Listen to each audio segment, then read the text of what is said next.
Привет, пациенты. Мне 60 лет, у меня диабет второго типа. Сейчас покажу, как делается массаж колена. Разогреваем колено. Я беру такую разогревающую тайскую мазь. Можно использовать детский крем, можно Nice крем использовать, обезболивающий. В общем, можно разогревающие мази.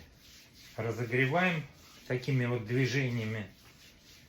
Коленная чашечка должна, как кусок мыла, двигаться вверх-вниз, вправо-влево.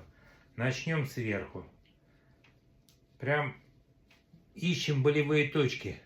Если больно, значит там надо прожимать и убирать боль. Сверху переходим в нижнюю часть коленной чашечки. Смотрите, массаж надо делать так, чтобы были покраснения, чтобы вот прям две точки вот тут находите под коленом, углубления, и нажимайте их. Вот. Также сбоку делаем, прогреваем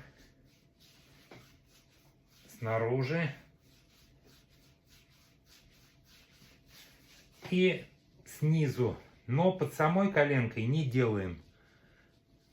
Там проходит артерия, проходит нерв. Делаем вот два сухожилия, прорабатываем.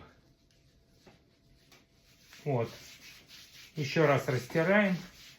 Делаем массаж 2-3 минуты.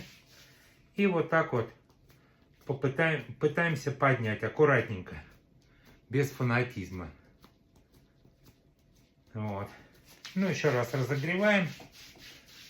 Делайте так каждый день. Результат будет. Всем здоровья!